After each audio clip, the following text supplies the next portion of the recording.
Não, Trick, é que você não tá entendendo. Foram 2 horas falando daqueles dois. Não tem como minha cabeça ficar normal depois disso.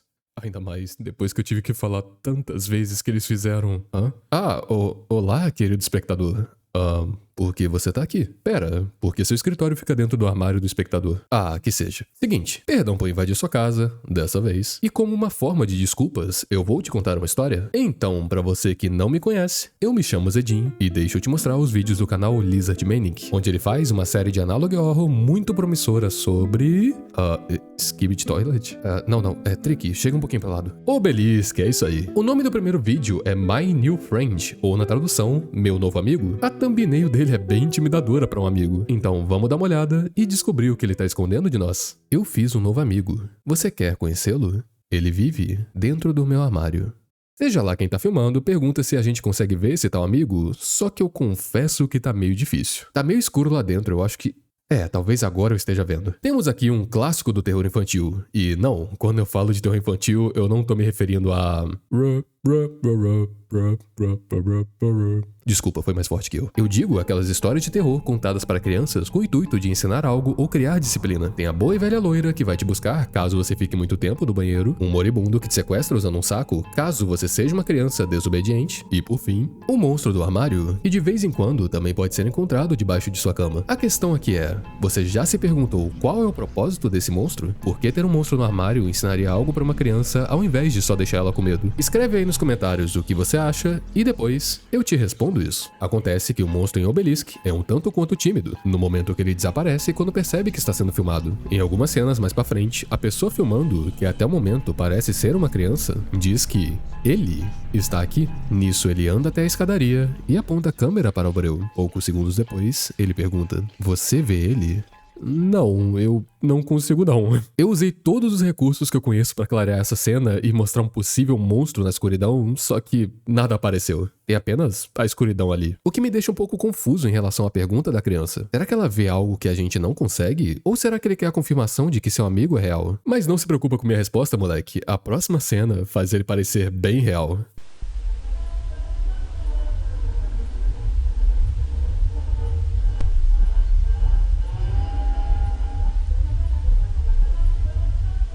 Não teve jumpscare dessa vez. Pera aí, eu não te assustei agora, não é?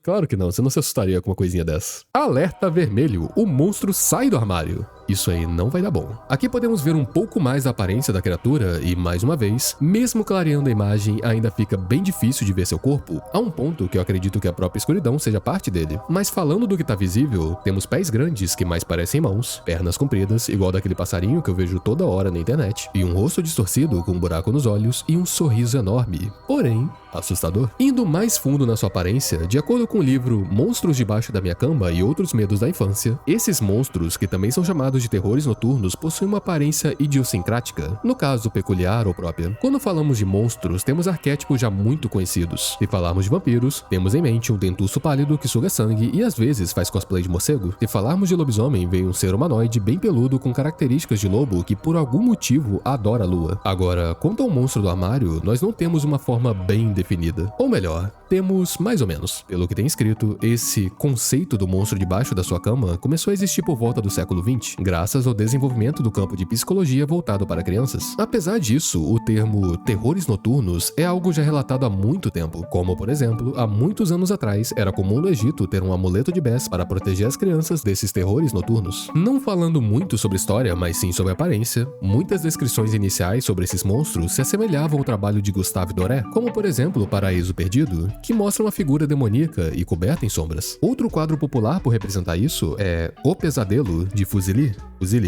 Eu falei errado, dane-se. Com o passar do tempo, fomos ligando essas figuras sombrias à paralisia do sono. Daí que surgiu o famoso demônio da paralisia do sono, que por mais que seja um conceito assustador, ele não é um monstro que se esconde em seu armário. Então não tem por que eu falar dele aqui. O tempo transformou esse ser em algo com mais características e com certeza bem mais comercializável, como Monstros, que era um desenho da Nickelodeon, e também o popular Monstros S.A. Eu podia jurar que ele só tinha um olho, mas essa imagem é muito engraçada. Essa busca por mais características da criatura criatura ajudou bastante em obras de terror, como por exemplo Monster in the Closet de 1986. Fora ele, também tem O Fantasma de Stephen King. Pera, eu não lembro dessa história. Qual que é o nome original dela? Ah, Boogeyman. De bicho-papão, a gente foi pra O Fantasma. Ah, tradução é difícil, viu? Eu poderia seguir essa linha de pensamento falando sobre o bicho-papão e como ele aparece em diferentes mídias, mas eu emprestei R$50 pra esse babaca e ele nunca me pagou de volta. Então, voltando para o Obelisk, acho que dá pra falar que esse bicho se encontra exatamente no meio termo desses conceitos que eu falei. Eu ainda tô com umas dúvidas do porquê a criança filmando isso pergunta tanto se a gente consegue ver ele. Mas eu deixo isso pra depois, porque agora temos construção de mundo. O segundo vídeo se chama You're Almost Gone, ou na tradução, Você está quase indo embora. Ele consegue ser ainda menor que o primeiro e nos revela coisas que por enquanto não fazem tanto sentido assim. Mas se liga nisso.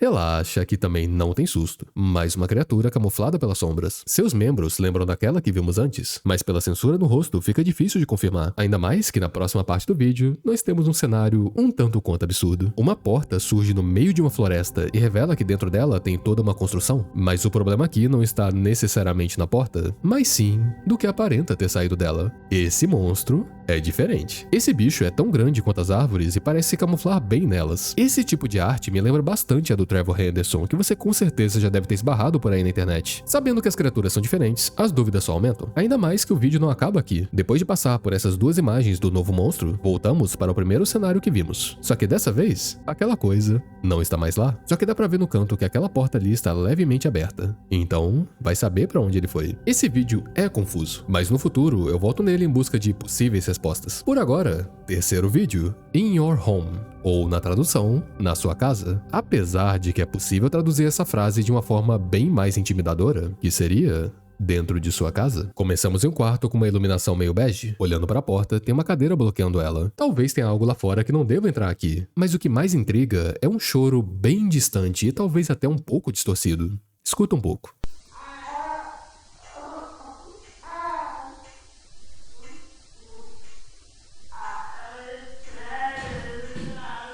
A pessoa que levantou da cama acende as luzes e diz: checar Abby. Pela primeira vez temos um nome nessa série, então assim a cadeira é removida e a porta é aberta. Vendo essas coisas acontecendo, é difícil não notar que esse vídeo tem um estilo bem diferente do primeiro. Meu novo amigo foi filmado como se fosse um found footage, que é um estilo de filmagem feito com intenção de simular uma gravação ao vivo. Agora, quanto a dentro de sua casa, o estilo aqui remete muito mais a um daqueles dungeon crawlers com controles de point and click. Não só o estilo de gravação lembra disso, mas o cenário remete bastante a CGIs antigas, o que ajuda a passar esse sentimento. Não dá pra saber quem é a pessoa que estamos no ponto de vista, mas eu espero que não sejam os pais, porque essa casa é muito grande e eles deixaram a Abby bem longe do quarto deles. E até o momento, considerando o choro, parece que ela é só um bebê. Finalmente chegamos no quarto e vemos o berço. Tudo isso apenas para encontrá-lo vazio. Mas se esse é o caso, quem que estava chorando?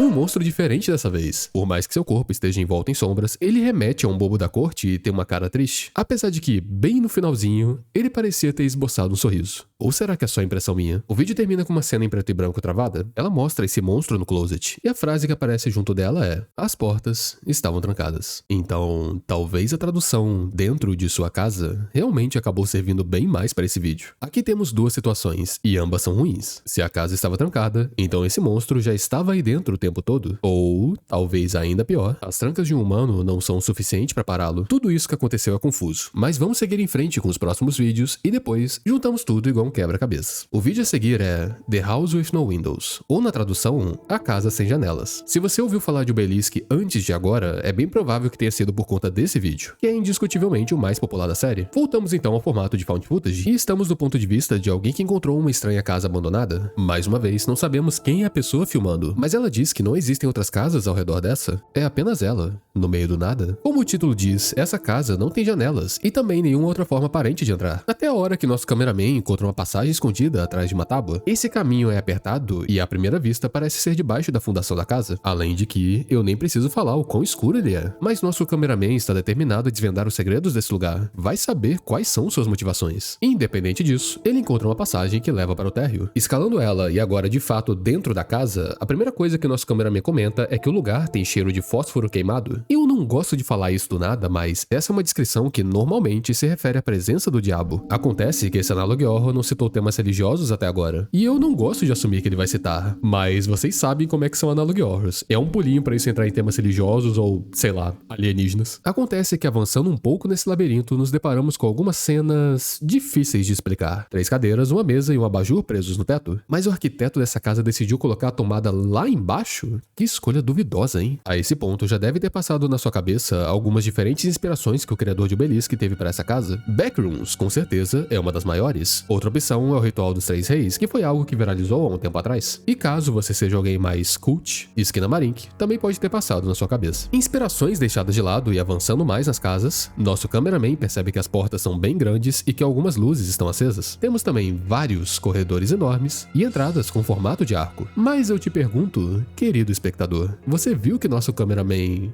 não está sozinho? No momento que ele vira a câmera, dá pra ver rapidamente esse rosto olhando pra ele. A distorção e o chiado da câmera atrapalham um pouco na hora de ver ele melhor. Mas esse ser não lembra muito do monstro do primeiro vídeo? Bom, eu acho que no momento isso não importa tanto, porque de alguma forma a pessoa filmando isso não reparou na criatura e seguiu como se nada tivesse acontecido. Eu acho que realmente o que os olhos não veem o coração não sente. Finalmente esbarramos em algo diferente. Uma porta grande e quadriculada. Mas calma, eu acho que já vi isso antes. Lá no segundo vídeo temos uma cena desse corredor e dá pra ver que a porta é a mesma. Eu tinha falado que esse monstro lembra da mesma criatura que vimos no primeiro vídeo por conta dos seus membros. Agora, eu disse a mesma coisa, só que dessa vez pelo seu rosto. Acho que dá pra assumir que o monstro do primeiro, segundo e quarto vídeo são o mesmo. Ou melhor dizendo, um dos monstros do segundo vídeo. Porque esse aqui continua um mistério. A única diferença que temos é o cenário. A parede da direita no segundo vídeo era listrada e a porta tinha um formato quadrado. Agora no quarto vídeo, a parede não tem listras e a porta tem um formato de arco. Só que, sinceramente, considerando que o lugar é muito maior por dentro do que por fora e ainda que ele possui uma arquitetura que não faz sentido, não acho tão errado dizer que essa casa pode mudar de forma. Então, dito isso, esses 3 são o mesmo monstro. Agora, entrando no quarto, temos alguns itens específicos. 2 banquinhos, sendo que um deles possui um manequim, um cavalete, carteiras e cadeiras de escola, um abajur no chão e o principal de tudo isso, uma placa na parede escrito Be still and know that I'm God. Isso é uma frase da Bíblia, Salmo capítulo 46, versículo 10. Aquietai-vos e sabei que eu sou Deus. Serei exaltado entre os gentios, serei exaltado sobre a terra. Pelo que eu li, essa frase remete a ficar em silêncio, tanto fisicamente quanto mentalmente, para que o indivíduo possa focar em Deus. Quando eu vi essa placa a primeira vez, eu pensei que aquele monstro poderia estar se autoproclamando Deus, mas considerando que isso é uma frase da Bíblia, acredito que esse não seja o caso. Pensa assim, é uma casa sem janelas, sem uma entrada aparente, fique em silêncio e se isole para focar em Deus. Não parece que essa casa foi feita justamente com esse propósito? Ainda mais que a outra construção absurda que vimos foi literalmente só uma porta aberta, era só a entrada, enquanto essa aqui tenta evitar ao máximo mostrar qualquer tipo de passagem, sendo isso ou não, acho que a referência que eu falei sobre o paraíso perdido foi mais certeira do que eu tava imaginando. Mas eu também não vou esquecer do cheiro de fósforo queimado que foi citado antes. Tem algo maligno envolvendo tudo isso. Indo pela outra porta, tem mais corredores e indo até o final de um deles, é possível encontrar uma entrada com um crucifixo no topo dela. Por mais que ela possua um lance de escadas, não leva a lugar algum. E ainda por cima, só para as coisas fazerem ainda menos sentido, nosso cameraman decide ir para outra direção e passando por esse cruzamento de corredores, ele se depara com uma porta posicionada para o teto. Ele diz que é muito alto para alcançar, só que do nada, aquela cena do encontro da criatura se repete. No início, eu achei que ele tinha olhado para trás e tinha visto ela de novo, só que essa cena passa em câmera lenta e fica parecendo muito mais que ele tá revendo sua gravação. Então, bem lentamente, vemos a criatura e dessa vez, ela diz algo. O que é você? Eu conheço seu rosto. Assim o vídeo termina. O criador desse Analog Horror gosta mesmo de colocar frases impactantes no final do vídeo. Esse final também foi confuso. E não sabemos se o cameraman conseguiu sair da casa, fora que sempre existe a chance de ser uma pessoa revendo essas gravações, e a pessoa que gravou elas já está morta há muito tempo. Não pensando sobre desgraça alheia, o próximo e o último vídeo dessa série, até o momento que eu estou fazendo esse vídeo, vai nos revelar algumas respostas. Apesar de que, talvez, ele seja ainda mais confuso que os outros. Why do you keep us here? Ou na tradução, por que você nos mantém aqui é o vídeo com o início mais diferente até agora. Estamos em um cemitério e dá pra ver que o estilo da gravação deixou de ser aquele found footage e voltou pro point and click. Novamente, não sabemos quem é a pessoa que estamos no ponto de vista. Seja lá quem ela for, ela está na busca por algo. E olhando um pouco ao redor, eventualmente, ela encontra esse algo, um berço, igual ao que vimos no episódio 3. E se aproximando, dá pra ver que dentro dele tem uma lagarta? Antes que eu tenha tempo de explicar seja lá o que está acontecendo, conseguimos ver uma sombra se formando no berço. Espera, esse é o monstro do terceiro vídeo? E só pra deixar mais confuso ainda, enquanto ele olha pra lagarta, ele diz: "Você não é como eu me lembro, Abby." Dessa cena, pulamos novamente para aquela do terceiro vídeo, mas confesso que fica difícil de entender o que realmente aconteceu aqui. No último vídeo, o monstro pareceu que atacou a pessoa, mas será que isso aconteceu mesmo? Diferente do terceiro vídeo, agora, no quinto vídeo, tem sangue no chão. Então talvez o monstro de fato tenha aparecido e ferido a pessoa que estamos do ponto de vista. Só que é estranho, porque ela não comenta nada sobre isso. Nenhum sinal de dor por conta do ferimento. A única coisa que ela faz é olhar para um closet vazio, depois olhar para o lado de fora da janela, sendo que por um breve instante ficamos do ponto de vista de alguém que parece estar do lado de fora dela, e por fim, ouvimos a pessoa de dentro do quarto perguntando: "Por que você me deixa aqui?" O silêncio toma a sala por um instante, só que rapidamente é quebrado mais uma vez pela mesma pessoa, agora dizendo: "Eu não posso ficar aqui." Passamos por uma pseudo-cena de perseguição, onde vemos quadro a quadro a pessoa fugindo do quarto que tem um berço, sendo que logo ao sair, uma música começa a tocar junto daquele mesmo choro de bebê. Ah, e claro, em certo momento, quando ela olha pra trás, ela se depara com a criatura seguindo ela. Não seria uma cena de perseguição sem o monstro. Entra no quarto, coloca a cadeira na porta e volta pra cama. Esse curso de ação parece algo estranho e até mesmo sem sentido. Só que se a gente pensar em tudo aquilo que eu falei sobre monstros do armário, até que fazer isso faz sentido. Vocês não lembram qual é a melhor forma de não ser pego por um monstro que tá embaixo da sua cama ou talvez no armário? Não deixa seu pé pro lado de fora da cama. E também, se você achar que ele está presente, se esconda nos seus cobertores, porque nada de ruim vai acontecer neles. Então a ideia de ficar na cama acaba não sendo tão estranha assim. Para terminar o vídeo, é possível escutar o monstro batendo na porta no mesmo ritmo da música que toca de fundo. Tudo isso enquanto ele solta gruídos estranhos. A pessoa do vídeo parece confiar muito que aquela cadeira vai impedir aquela coisa. Só que, na minha opinião, não acho que tá servindo de muito. E ainda por cima, acho que a criatura só está brincando com ela. Afinal, nem parece que ele tá fazendo força contra a porta. Apenas zombando ela, batendo no mesmo ritmo dessa musiquinha. O que, pra mim, deixa tudo isso bem mais assustador. Com essa última cena, terminamos o vídeo e agora é hora de explicar tudo o que aconteceu. Na minha visão, essa não é uma história. Na realidade, são 3 que eu acredito que no futuro vão se conectar, ou talvez já estão conectadas e a gente só não sabe disso. O primeiro, segundo e quarto vídeo fazem parte de uma história. Ela conta com o ponto de vista de um protagonista não nomeado e tem como possível antagonista esse monstro, que eu vou chamar de Sorrisão,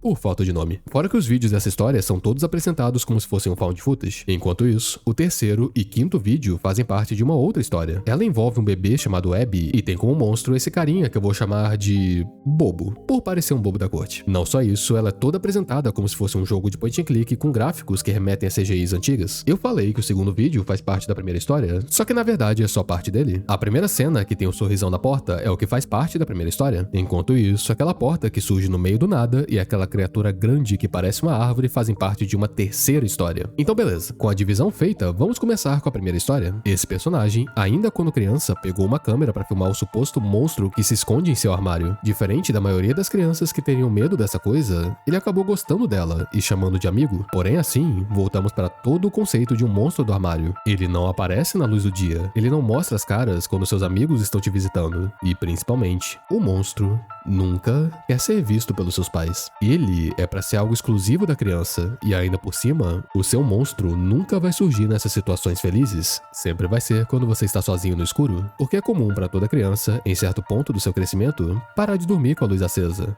Afinal, ela já é grandinha demais para ter medo do escuro, ou pelo menos é isso que é dito. Porém, o caso dessa criança em específico é bem mais único. Ela provavelmente foi até seus pais contar sobre seu novo amigo, e já é de se esperar que eles vão falar que esse amigo não existe. Então, para garantir sua existência, ele pega uma câmera e começa a filmá-lo. Por isso, das várias vezes que ele pergunta se conseguimos vê-lo. Anos passam e essa criança cresceu. Ele seria a mesma pessoa que encontrou uma casa estranha no meio do nada e não teve medo de entrar nela. Lá dentro, por mais que ele não tenha visto, ele esbarra com um sorrisão e a criatura confusa pergunta o que ele é, mas logo em seguida, como se fosse uma memória voltando em sua mente, ela diz que conhece seu rosto. Para explicar isso, a gente vai ter que ir lá naquela cena da lagarta. Se você não tivesse noção dessa informação, em algum momento você diria que uma lagarta viraria uma borboleta? Eu espero que você tenha respondido não. Caso contrário, eu tenho medo de você. Para o monstro, uma criança é como uma lagarta. Acontece que nós crescemos, nossa voz muda, nossos hábitos mudam, ganhamos mais cabelo, eu espero, e os monstros que nos deixam acordados durante as noites não são mais criaturas que se escondem imóveis no seu quarto, mas sim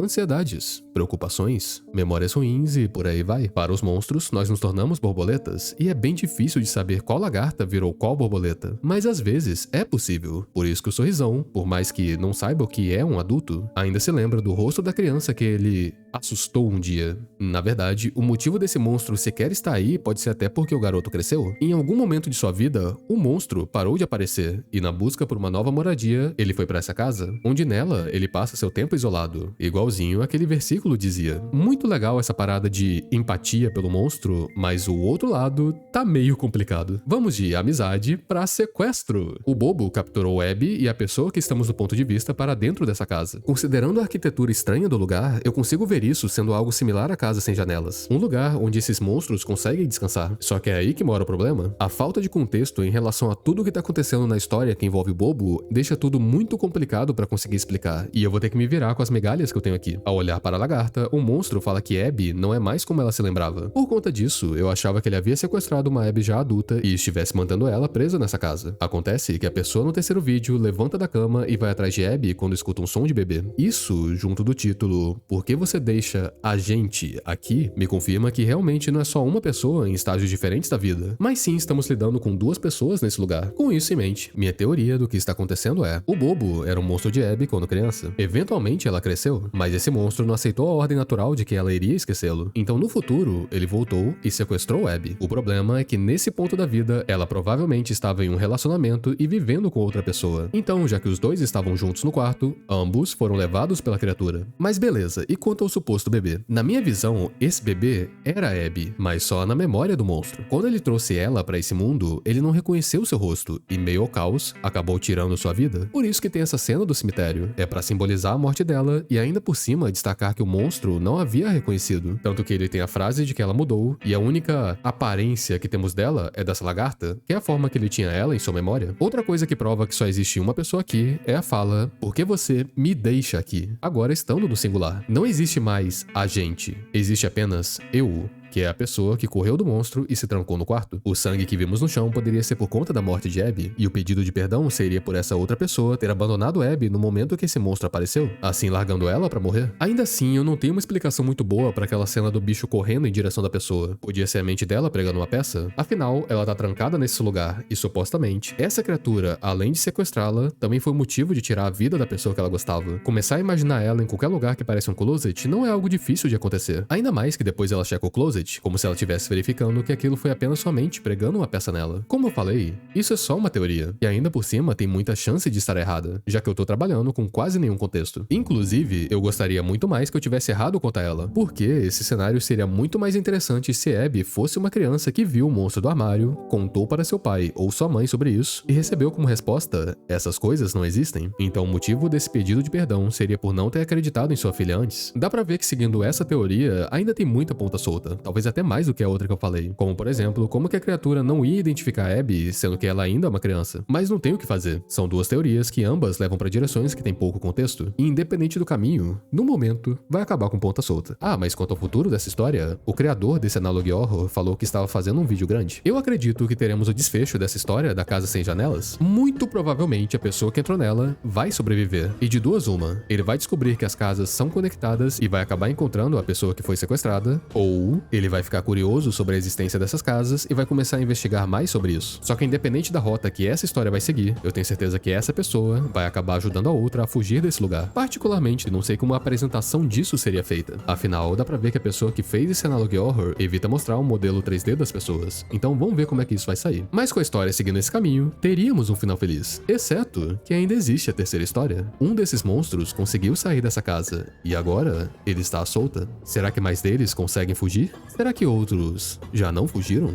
E o que essa coisa pode ter feito até agora? Minha teoria sobre tudo isso é... eu não faço ideia. Essa história pode ir pra muitas direções e tem um potencial enorme pra fazer algo bem único. Mas, depois de tudo isso que eu mostrei, você entendeu qual que é o motivo de existir um monstro no seu armário? Sim? Não? Entra aqui dentro que eu vou te contar. Na escuridão da noite, onde seu quarto vai de algo rodeado de coisas que você ama para sombras e silhuetas que fazem sua imaginação te levar para lugares horripilantes. O seu armário e a escuridão dentro dele se tornam um lugar para o desconhecido se acomodar, algo que camufla os mais diversos perigos que você pode imaginar. Enfrentá-lo cara a cara é um grande teste de coragem, e o que tem dentro dele é nada. O monstro do armário existe apenas para ser superado, para mostrar que o medo estava todo na sua cabeça e te ensinar que a melhor forma de superar esse medo é enfrentá-lo cara a cara, porque, muitas vezes, a origem dele nem sequer existe.